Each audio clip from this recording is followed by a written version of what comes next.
Welcome to Khadija Talimwali YouTube channel. Howl's moving castle, उसकी जादुई दुनिया के अगर लोग दीवाने हैं तो बिल्कुल ठीक हैं। ये है ही एक ऐसी कहानी जिसे लातादाद लोग बेहद पसंद करते हैं। सोचें जरा, एक नौजवान लड़की, एक पुरअसरार सा जादूगर और एक चलता फिरता किला। यही तो वो सारी चीजें हैं जिन्हें हम सब स्टूडियो गिबली के इस शाकार में जानते हैं और पसंद करते हैं। लेकिन क्या हो अगर जो कहानी हम सब जानते हैं वो सिर्फ आधी कहानी हो? जी, आज हम उसी मशहूर ज़माना एनिमेटेड फिल्म के पीछे छुपी असली कहानी, उसके असल माखज़ से पर्दा उठाने वाले हैं।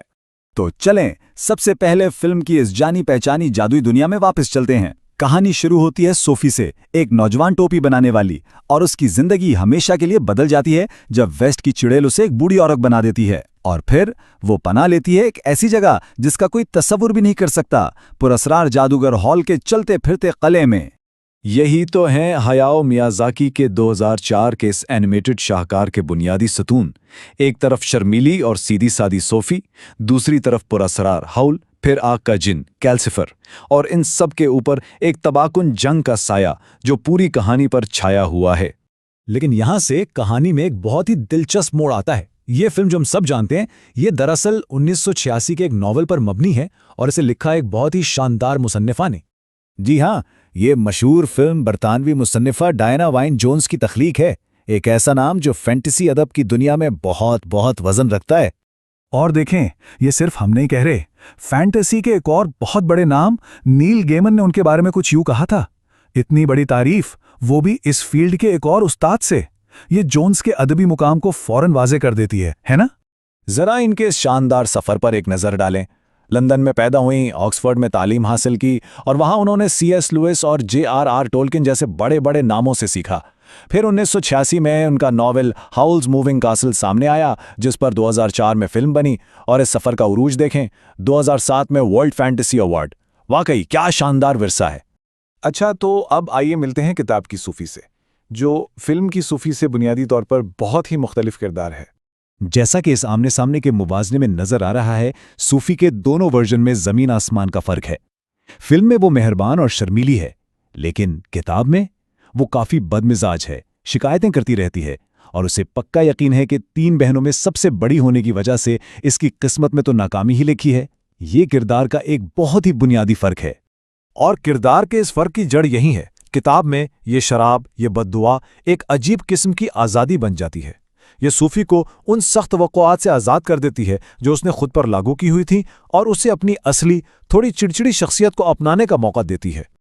और यहीं से हमें किताब का सबसे बड़ा राज पता चलता है, एक ऐसा राज जो बिल्कुल सामने छुपा हुआ था। वो ये कि सूफी के पास खुद जादुई ताकत है।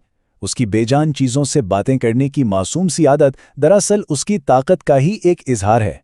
वो लाशौरी तौर पर बेजान चीज़ों में जान डाल देती है। चलें अब आगे बढ़ते हैं और कहानी के इन दोनों वर्जन्स के दरमियान कुछ और बड़े फर्क देखते हैं। अच्छा, तो फिल्म का हाउल एक पुरअसरार अमन पसंद हीरो है, लेकिन किताब का हाउल वो तो बिल्कुल ही अलग है। वो मगरूर है, बहुत जल्दी गुस्सा कर जाता है और अपनी शक्लो सूरत के बारे में हद से ज्यादा हसास है। यूं समझें कि वो अजीम जादूगर का एक मज़ाहिया वर्जन है, जिसकी सबसे बड़ी परेशानी कोई जंग नहीं बल्कि एक नज़्म को हल करना है। और शायद यही दोनों के दरमियान सबसे बड़ा फर्क है।